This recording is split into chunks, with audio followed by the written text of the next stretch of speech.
Think they seen us? You need some help there, miss? I was on my way to DC. These woods, they can be a crazy place. Come on, it's all.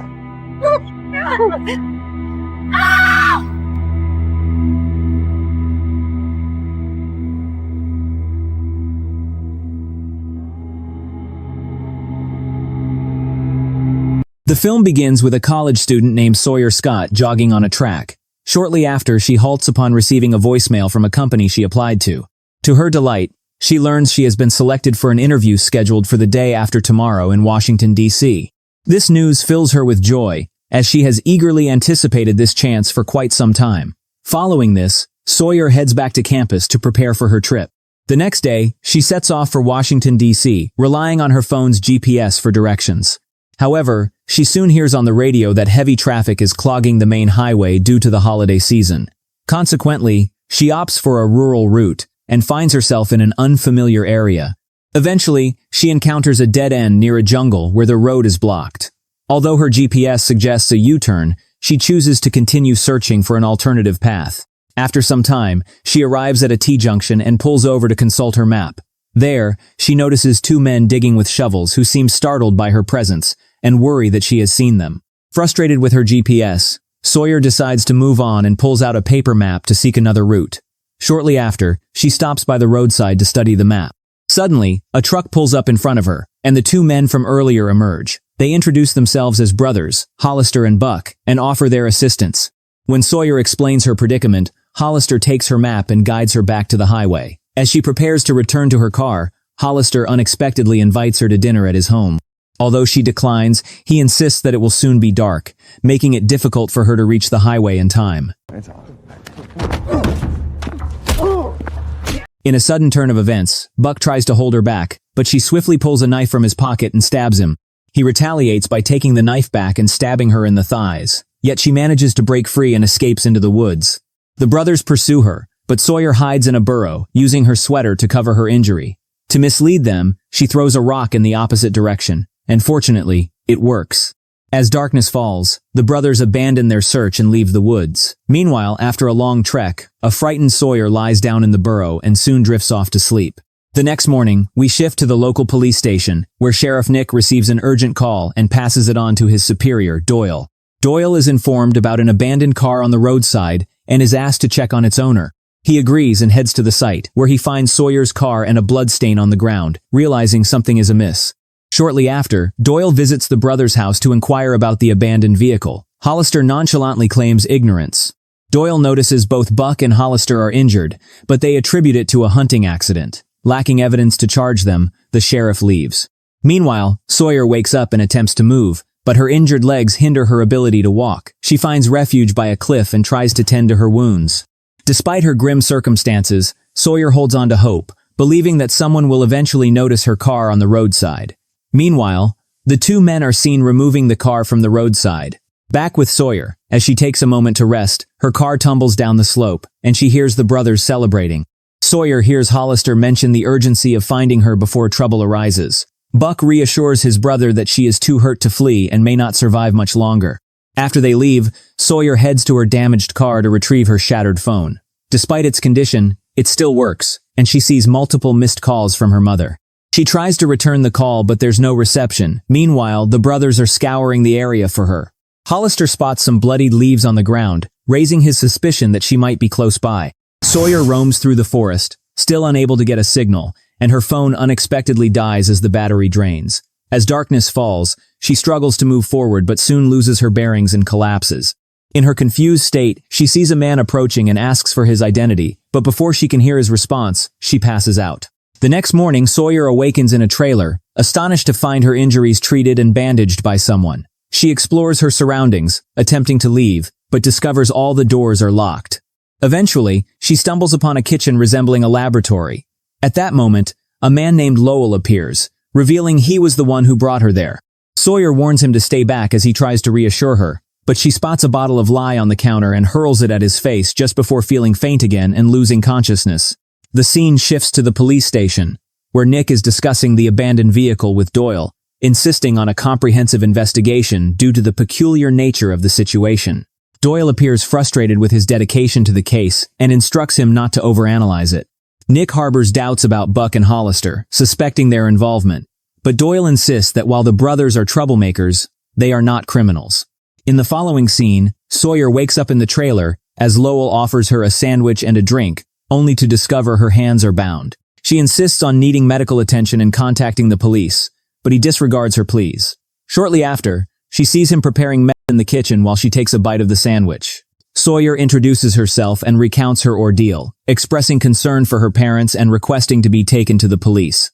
Just then, a vehicle approaches the trailer, prompting Sawyer to scream for help, but Lowell quickly silences her, warning that shouting could lead to her death. He instructs her to stay quiet and steps outside to meet Hollister and Buck. It becomes clear that Lowell is their cousin and cooks meth for them.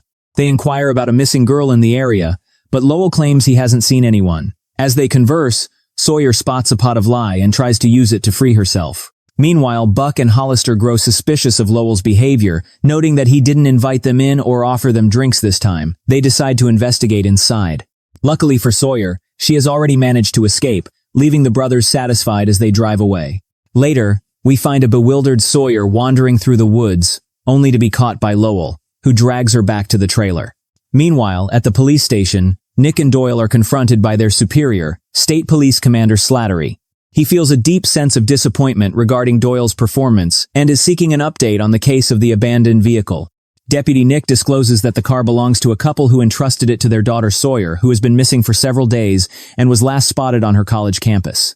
Upon learning this, Slattery instructs the sheriffs to prioritize the case and emphasizes the urgency of locating the girl swiftly.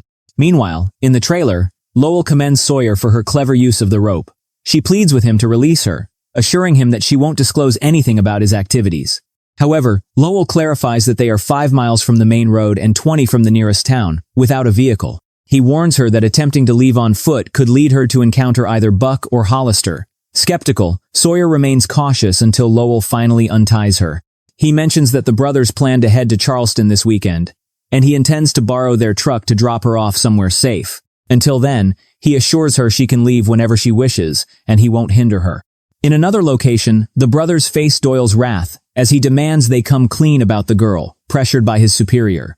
It becomes clear that they all collaborated, with the brothers supplying drugs for Doyle's operation. Hollister confesses that he feared the girl witnessed them burying a body, which prompted their attack on her. On that day, they were indeed burying someone under Doyle's orders. The brothers guarantee the sheriff that the girl is likely deceased, and that they will search for her the following day.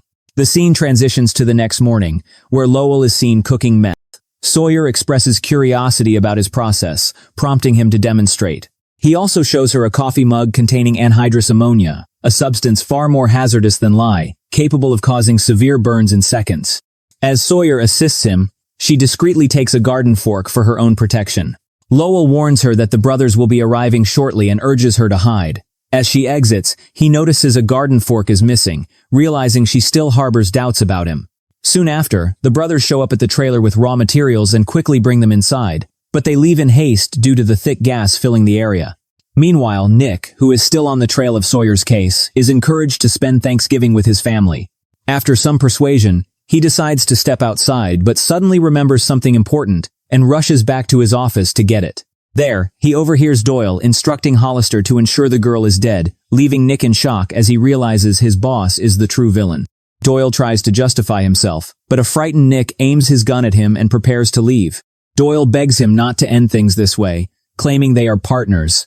But before Nick can reach his car, Doyle fatally shoots him. Later that evening, the corrupt sheriff hands Nick's lifeless body to Hollister and Buck, instructing them to dispose of it. He also inquires about the belongings of the missing girl, prompting Hollister to hand over Sawyer's wallet, which he found in her vehicle. The following day, an angry Slattery confronts Doyle, frustrated that the girl remains missing and that Nick has not been seen since the previous night. Doyle reassures him that Nick is likely out enjoying drinks with friends. Slattery then announces that his team will take charge of the search for Sawyer, and her parents are on their way. This news unsettles Doyle, who deliberately opens Nick's locker in front of Slattery, pulling out Sawyer's wallet and feigning surprise. Slattery is shocked as well and informs his team that Nick might be implicated in the case of the missing girl, instructing them to locate him. Later that afternoon, Doyle visits Lowell's trailer to inspect the meth production. Lowell aims a shotgun at Doyle, preventing him from entering. An infuriated Doyle asserts his authority as chief, dismissing Lowell as merely an Indian. In a calm manner, Lowell points out that Doyle is dangerously close to a barrel of ether, warning that a single shot could trigger an explosion. Realizing the gravity of the situation, the sheriff opts to leave the production site. Once inside the trailer, Lowell informs Sawyer that it was merely his boss who stopped Doyle. As Doyle drives away, he spots the brothers and remarks on their cousin's rude behavior, instructing them to handle the drug deal properly to prove their worth against a Mexican cartel. Soon after, the brothers arrive to pick up a batch of meth. Lowell hands over the product, but Hollister notices 2 different sets of footprints on the stairs, raising his suspicions without voicing them as he drives off. Subsequently, Lowell enters the trailer and tells Sawyer they will remain until dusk, after which he plans to take her to the state police, expressing his desire to leave this life behind. In response, Sawyer returns the garden fork she had taken, but Lowell insists she keep it as a keepsake. Suddenly, the brothers burst in, surprised to find Sawyer there. Hollister accuses his cousin of treachery and demands Sawyer accompany him. Lowell attempts to defuse the situation, suggesting they sit down and talk first, and asks Sawyer to make coffee for everyone. He then claims to the brothers that he has been holding Sawyer hostage and forcing her to work. While they converse, Sawyer discreetly pours anhydrous ammonia from the coffee mug and heats it in the microwave. To maintain the ruse, Lowell boasts about training Sawyer well and instructs her to sit on his lap. Hollister finds this amusing, but Buck senses something is amiss with the microwave. A tremendous blast erupts, instantly claiming Buck's life, while Sawyer and Lowell manage to flee the trailer, though Lowell suffers severe injuries. Sawyer urges him to accompany her, but he insists he can't go on and provides her with directions to the nearest road. As she escapes, a severely burned Hollister crawls from the debris and attempts to shoot her, but Lowell intervenes, tackling him from behind. The cousins engage in a fierce struggle. Just as Lowell is about to defeat Hollister, Doyle appears unexpectedly and shoots him. Hollister experiences a fleeting sense of relief, which is quickly shattered when the sheriff coldly turns and shoots him as well. In the following scene, Sawyer finally breaks free from the forest after a frantic run and is relieved to spot a police car. Unfortunately, she realizes that Doyle is the one who picks her up, a man she does not recognize. She recounts her harrowing experience, explaining how 2 men attacked her on the road and how Lowell had saved her and kept her safe. She mentions that all 3 men were working for someone else, though she never saw his face. Sawyer then inquires if Doyle plans to call for backup or return to assist Lowell. He dismisses her concerns, asserting that in this scenario, he is the chief, and she is merely an Indian. This shocks Sawyer, as it echoes the exact words she overheard Lowell's boss say outside the trailer. Soon after, Doyle abruptly halts the car and informs Sawyer that they will walk the remainder of the distance. With no other option, she reluctantly complies. Doyle leads her to a river, where Sawyer pleads with him not to do this. However, the corrupt sheriff swiftly grabs her hair and begins to drown her. Our heroine struggles with all her strength, but he easily overpowers her. In a desperate move, Sawyer resorts to the garden fork she had concealed earlier and strikes back at him. She plunges the knife into his feet, face, and chest repeatedly until he succumbs, swept away by the river's current. In the closing scene, Sawyer struggles back to the road, heading towards the path Lowell had pointed out. True to form, the police arrive fashionably late and start tailing her. However, the unfortunate girl is too shaken to respond or even call for assistance,